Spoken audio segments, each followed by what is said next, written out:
Well, hey everybody. I'm Jan Erickson from Stepping Aside, and welcome to Somewhat Daily Tarot and Rune for the 15th day of July, 2021. Well, we're like the year is half over. I don't know when that happened, but it did. We got our hay cut, and I think he may come back and rake it one more time today and maybe even bale it today. It's been so hot. He doesn't need to really wait. It really probably could have been one of those situations where you cut one day, rake the next day, and bale the next day. But, you know, he didn't know how thick the field was.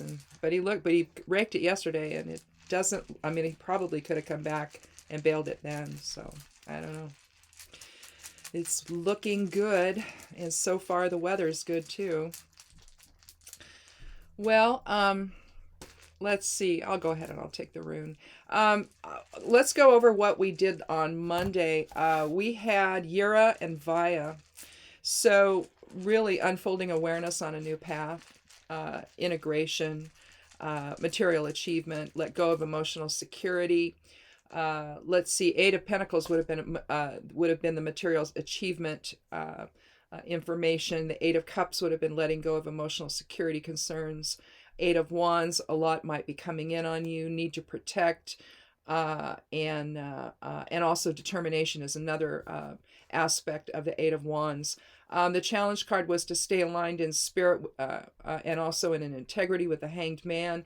And the benefit was the Moon. The benefit card was the Moon. So instead of deception, it's transformation and renewal is possible. So let's see if we continue that today or if we are going to turn a corner.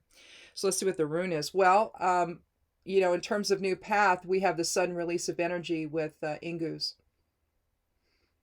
Again, Kenaz inward. So the light of spirit. In other words, it's creation energy, it's manifestation energy. It's like Uruz, it's one of the manifestation runes. In fact, if you look at it just so, let's see if we can, well, you kind of look at it reverse though, don't you? But you can kind of see Uruz there, only it would be reversed. There you can see Uruz. So again, it's one of the manifestation runes, and Monday we were talking about that as well, only in terms of a new path, because we has a specific there with Vaya. So definitely signaling a new path or a new journey or what have you. But before we do the cards, let's go ahead and take the Geomancy rune and see what that is. Let's see, single dot for fire, single for air, single, oh, okay. So we have Kata Draconis, and there they are. Where are my runes? That's Capet. Capet and Kata are their complements of one another. Capet reflects the influence of the north node of the moon, or the future, and new beginnings, whereas Kata Draconis reflects the past or karma, or lessons learned. Some geomancers of old regarded it as an evil influence. I don't, because I don't regard karma as evil. But it could be lessons, that are going to impact the present and also the future. So this is Kata Draconis. Again, the south node of the moon governs this.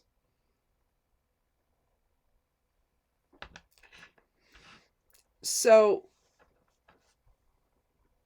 with Ingus, then, you could think that there is also the collective consciousness within that whole experience, that sudden release of energy. So you could also think in terms of the Akashic record.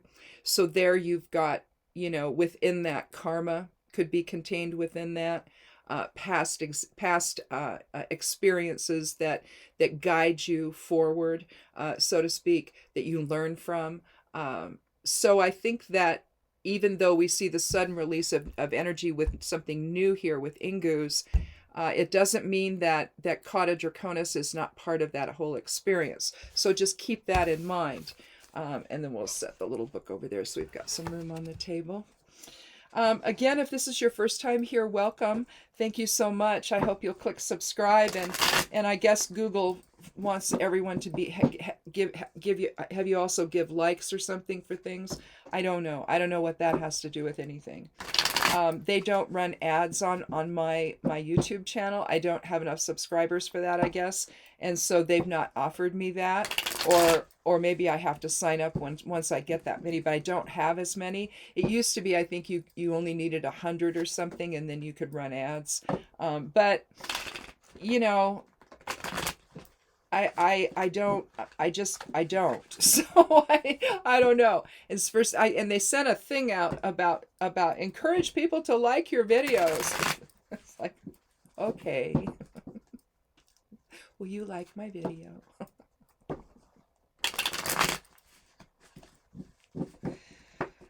I'm only so comfortable doing videos, okay? I mean, there's just only so much I'm gonna do, you know? I mean, it's just not my comfort level. I would rather write something and have you notice it. I don't even want to tell you it's there. So to have to say stuff like that is just so weird. I don't know. I don't like it. Some folks start their videos out that way, and I don't know. I can't do it. I mean, I'll direct people eventually to things, but I put that under the video. You're just supposed to look and notice it. That's all. Anyhow, so we've got Ingus and we've got Kata Draconis. Let's go ahead and take the first card and see what we have. Uh-oh. Betrayal. The Three of Swords. You see the clouds in the background, the rain coming down. The Three of Swords is essentially betrayal, gossip, slander. Really only one way to look at it. You can see a little more definition here. These two swords actually sit behind this one. So it's like two people talking about this guy, right? Between the smoke and the pollen, I don't know which is worse out there. We're just surrounded by fire. I mean, I don't think that there's any chance any of it's going to get to us at all. But we're still surrounded by fire because Central Oregon is a very windy place.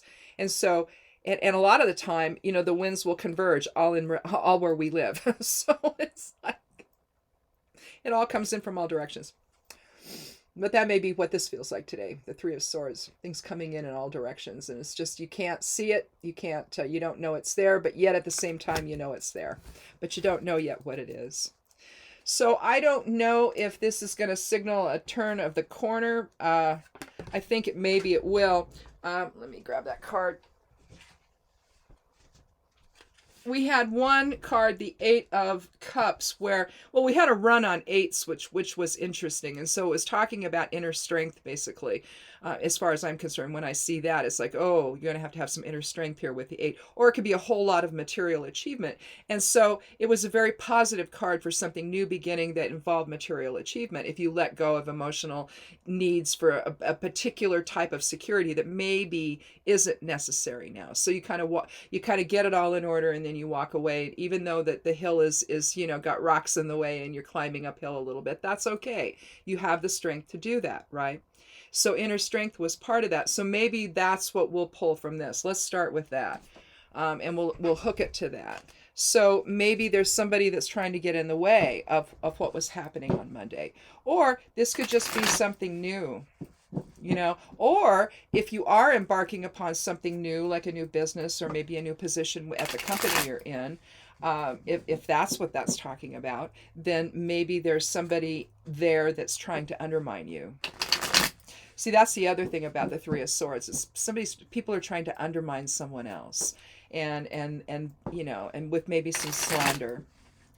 And, you know, doesn't that just feel special when that happens? So, especially when you know it, you know, and you're not really sure who it is. You might have kind of some idea, but you're not really sure, but you know something is happening to you that you can't really stop, and you can't do anything. It's just the worst feeling, isn't it? Well, we have Death, the 13th card. So there's a 4 energy there. Now, we see up here an inverted pentagram within the white flower, within the white rose. And all that means, you can see here, you can see the pentagram there, see? all this means when it's inverted, it does not mean Satanism. It does not mean anything like that. It just means a focus into form. All right. And when it's turned this way, then we see all elements and the focus is on spirit on the top there. But here we just have it turned and all the elements are there and the focus is on form and the physicality of things. And here it's death, it's transformation. The king is dead on the ground. The queen is crying, or well, the queen is here crying. She's bereft. The child is there as well. You have the hierophant or the priest standing there delivering last rites as death walks through on his white horse. White matching the white purity of the rose. Death is about transformation. I mean, it can signal someone's death, but it can also mean the death of something, the end of something, and the transition to something new. Because if you look over here in this corner, you see two pillars and the sun rising in between them, with likely what looks like probably the kingdom here. So between the two towers you go through,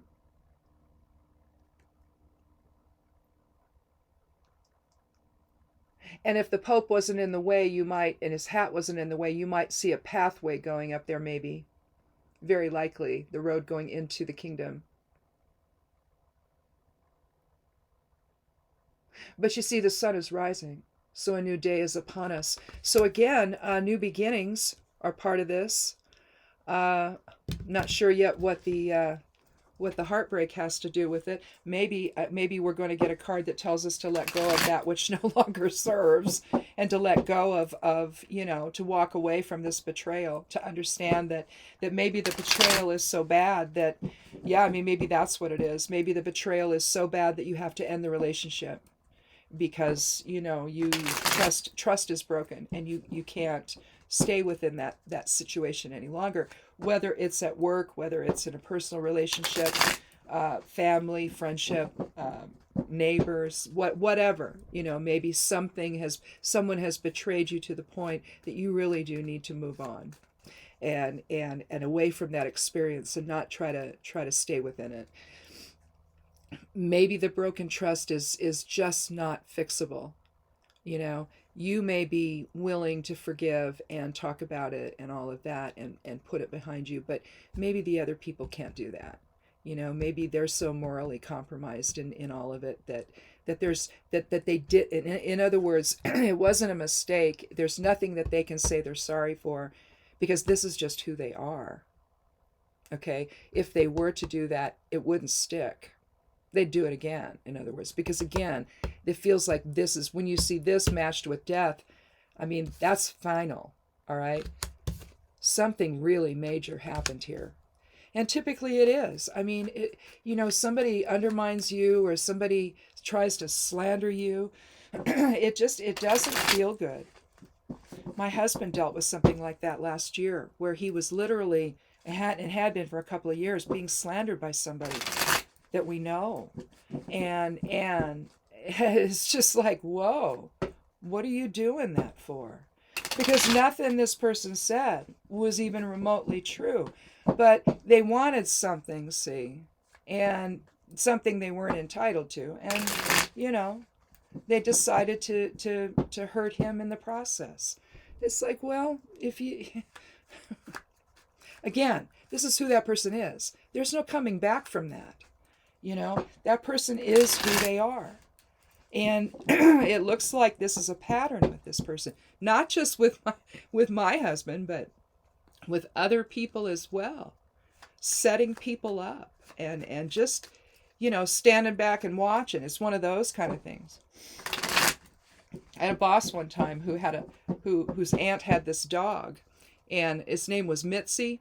And Mitzi she said it was the funniest thing, because we had a situation at work where another staff member was undermining another staff member, and she says it reminds me of my aunt's dog Mitzi.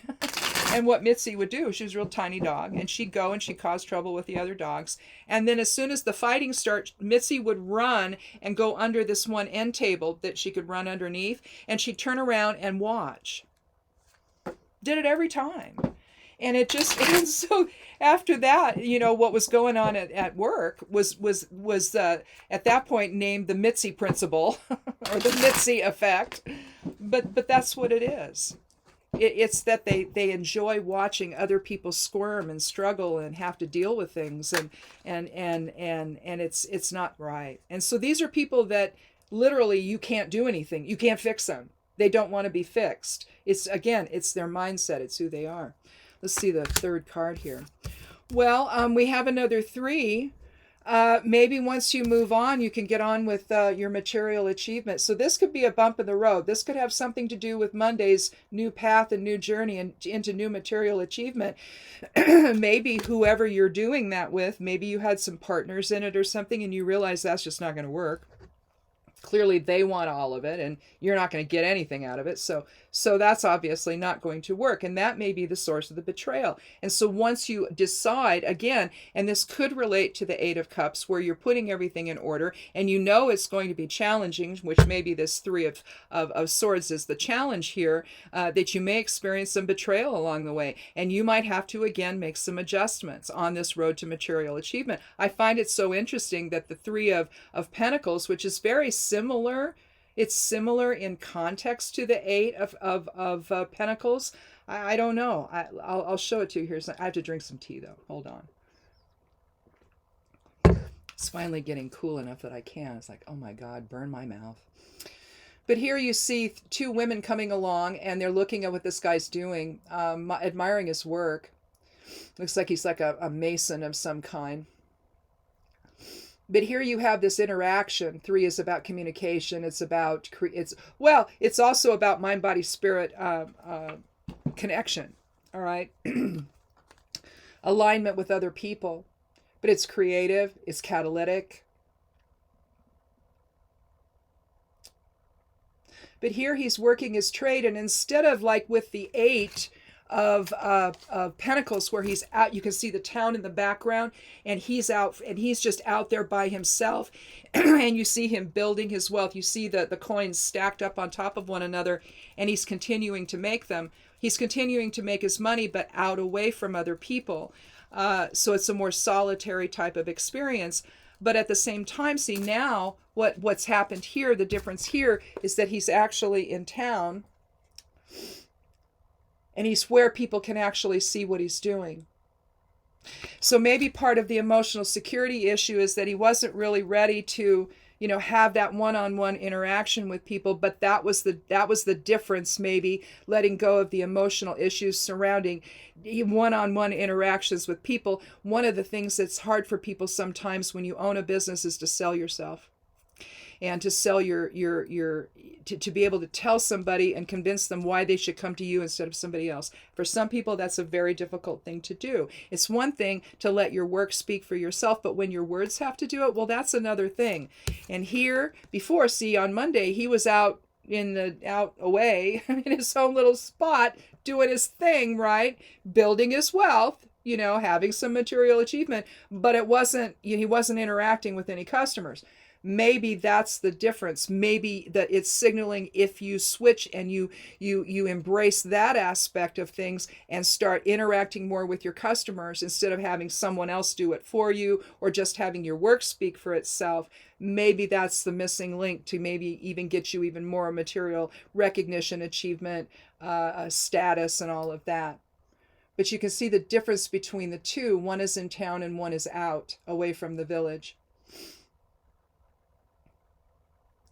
With no opportunity to have anybody come by and admire your work and say, boy, I sure would like to hire you, and ask questions about it. Ask if you can, what kind of work can you do? Can you do something like this? This is what I need. Having that sort of, being able to talk to the owner of the company matters.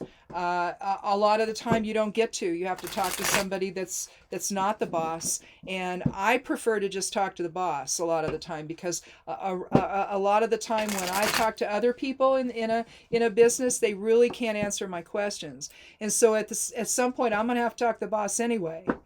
Because usually the questions I have are pretty intricate. It's like, well, pretty specific, and a lot of the times they can't answer them. So you have to, if that's something that you're uncomfortable with, you need to get comfortable with it, because I think that in doing so, it's ultimately gonna be, if you do it well, then it's ultimately gonna increase your bottom line.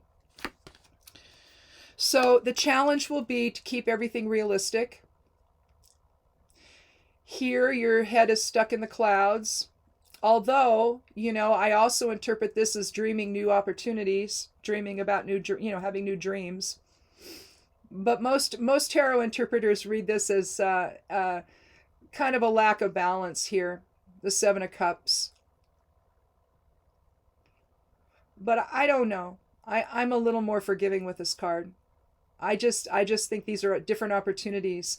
But again, you can look at it as everything needs to be kept in balance. 7 is a number of balance. And so, are you keeping everything realistic? And so that's the issue, I think, especially in terms of the Three of Swords and the Death card. If it's time in other words, you have to keep things so realistic that you don't get stuck here trying to fix this. Maybe you can't. Okay. And right now, things are moving rapidly. We had the Eight of Wands. Things are moving rapidly, and you need to protect what you've built. So you've got to keep your head out of the clouds, and you've got to keep your feet firmly on the ground, and you've got to take a pragmatic approach here. I don't know how you, it's because it's kind of scary when you're letting go of one level of emotional security to replace it with something new that you're not so sure of. So you've got to stay grounded, and that's what the challenge is here. Now let's take the 13th one for the benefit.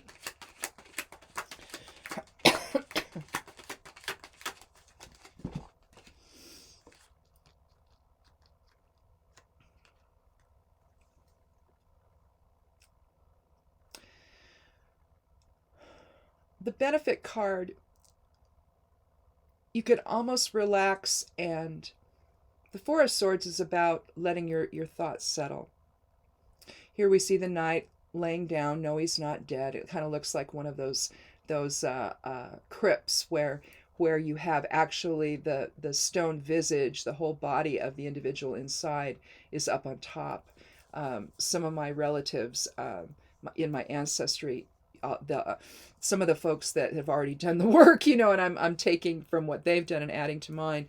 There'll be pictures of these folks, especially the royalty, and you'll see them lying. Basically, it's a stone carving of them on top, affixed to the top of the casket, the stone casket, and so. And it'll be in their crypt. And sometimes you'll see the husband and wife, the king and queen, side by side. And they'll both be like this. But in this case, this is just a knight who's letting his thoughts settle. He's clearly in a church. So, but he's just basically, he's back from battle, and possibly, and he's just taking a nap. He's just letting all the things that he's been doing, all the things he's been, all of his swords is the air element, so it's interaction, it's justice. So maybe he's going over the battles that he's been part of, and whether or not they were just or fair, or whether or not it was really just in service only to the king, trying to gain more power and control and authority and oppression and all of that of others. Sometimes the knights did that, but sometimes it was just about banking. So I don't know, especially the Knights Templar. But depending on the type of knight you were, here you're just having some respite. So I think that when you move on, it gives you a chance to settle things, to settle your thoughts into what you're doing. If you can stay grounded, you can remain settled and have your thoughts remain settled so that they're not so scattered, because betrayal can do that to you. If you were heading in a good direction, maybe some jealousy took place and came into the situation, and maybe people you're working with, either their coworkers or maybe their business partners or whatever this is, or maybe it's a competing business, that wants to do something to slander you or to undermine you. And so you have to figure out a way to move on from that and to keep going on the path that you're going on. And again, it may be that it's that the new, or that the shift in direction has to do with letting go of things that kept you feeling emotionally secure, that maybe really aren't needed. If you're going to, because here's the thing, maybe this has been going on, and maybe this was part of the reason for the new path forming last Monday. And now it's just now coming to the surface. And you're discovering really what's going on. And you're discovering as well that there's no way to fix that. And so you have to let go of whoever these people are, and move on from them.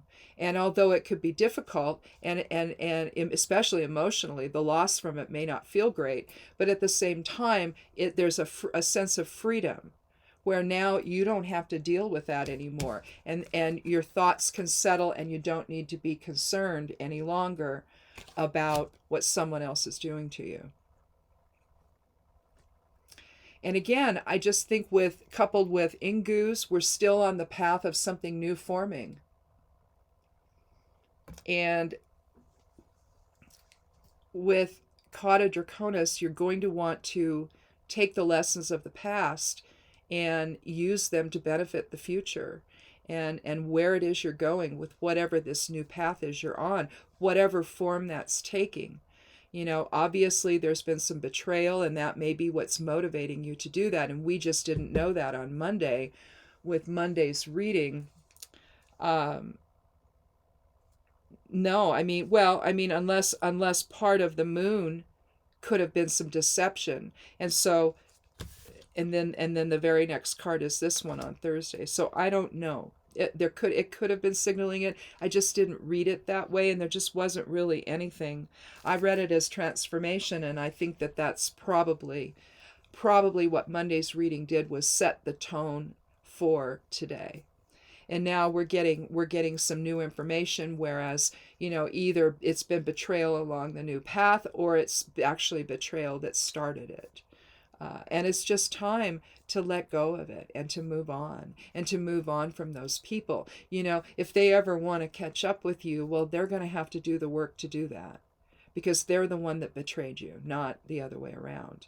So, again, once you do that, then you can start maybe interacting with people in a way that you haven't before. And start talking with them about, especially if this has to do with a new business you're having. Sometimes people work for a business for a while, and then they take the skills that they have, and they open their own business. And so if that's what this is, maybe you were working for someone else. Maybe that's what the Eight of Pentacles was telling us. You're working for someone else, and now you're working for yourself. So the challenge is to stay grounded, but to stay true to your purpose and your focus. And once you let go and move on from all the things holding you back, then you can settle in and let your thoughts settle into some kind of a, process that you're going to use to then achieve this material achievement, recognition, all of that, because recognition is part of this. Okay, contained within this is recognition. In other words, they're walking by, seeing that he's doing good work, recognizing. See, that's recognition. So that's part of it. So maybe that's what this has been about. Maybe you just realize that you have to move on and start your own thing. But again, if you're going to do that, you got to stay grounded. You can't, in other words, it's real tempting when you start a business to buy everything under the sun for it, to buy your parts, buy your tools, buy all of these things that you need, and you want to outfit it, you want to make it look really great and attractive and all of that. And so that may be the cautionary tale with the Seven of Cups there, not to get too extravagant, not to get too out of control with what you want to do. Stay focused, stay focused, and expand your horizons. So anyhow, I think that's it. I think we did it. That's it for the week. So I'm going to work on the newsletter here today and tomorrow and get it ready. I'll send it out Saturday night. If you want to sign up for it, it's on the side panel over at Stepping Aside. There's links to everything below the video here to wherever I am. So if you want to follow me places, unless I don't see it, I usually always follow back. So anyway, have a good week, and go out there and start something new. You never know. It could be absolutely what you've been working for all your life. So anyhow, it could be the direction you've been headed in and you didn't even know it. So have a good day, have a good rest of the week, and we'll get together again on Sunday for Esoteric and Magical Influences. We look over that. That gets published as well on Sunday. That's what goes in the newsletter. Sometimes there's other things in there too, but usually it centers on that. So if you want it ahead of everybody else, you can do that. It doesn't cost anything to sign up. It doesn't cost anything when you have it. It's just there. Let's see. I write over on Medium 5 days a week. There's an esoteric forecast. The main forecast is on the blog 5 days a week, Monday through Friday. That's the long, really, really long one. There's a correspondences that go up Monday through Friday over on Patreon for Patreon members. And I guess that's it. So if I don't see you Sunday, come back Monday for another edition of Somewhat Daily Tarot and Rune. Be good to yourself. Be good to one another. And blessed be.